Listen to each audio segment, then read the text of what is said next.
TG. This is your last video for lesson 4.7, solving quadratic equations by the use of the quadratic formula. I'm going to demonstrate to you here another example of a problem that can be solved with the quadratic formula. And not only that, but I'm going to demonstrate how to leave your answer as an exact answer in simplified radical form. So we begin by looking at this particular equation.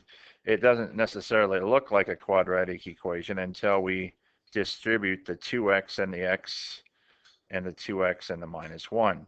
That in turn will give us 2x squared minus 2x when we distribute those out. And then at the same time, if I subtract 3 from both sides, I now have my quadratic equation equal to 0, which is a requirement for the use of the formula. The first thing I do is to check to see how many solutions I have. And that is told to us by the discriminant. This is the part of the quadratic formula that is underneath the square root. Remembering to identify A as your coefficient of x squared, B as your coefficient of x, and C as your constant, we substitute those values in. As you can see here, B in this case is a negative 2 squared.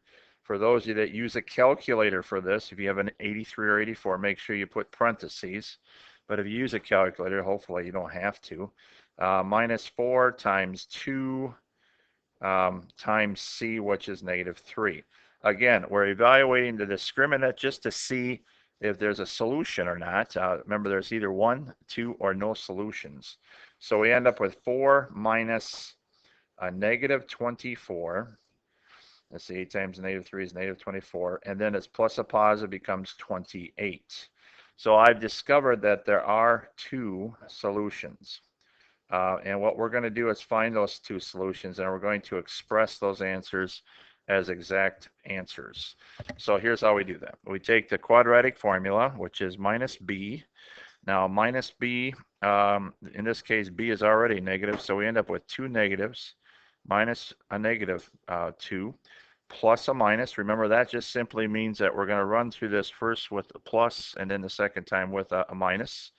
Square root of 28, we already did that part of it, the discriminant being under the square root sign, is all over 2 times a, and 2 times 2 is 4. The only simplify, now I'm going to simplify this and make it look like this, 2 plus a minus. Now the other thing I'm going to do here is simplify 28. Simplify the square root of 28.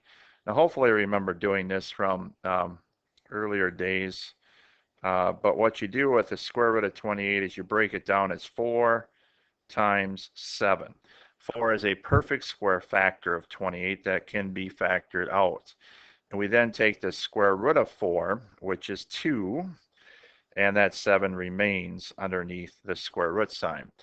The next and last step is to simplify this fraction. Now we're not going to evaluate the square root of 7. We're going to leave it like it is, and what we're going to be looking for are, and I'll do this in red so you can see, you look at this term, you look at this term, and you look at this term. Is there a common factor that can be divided by all 3 of those? And I think you would agree that that common factor is 2. So we would divide all these by 2 and end up with 1 plus a minus square root of 7 over 2.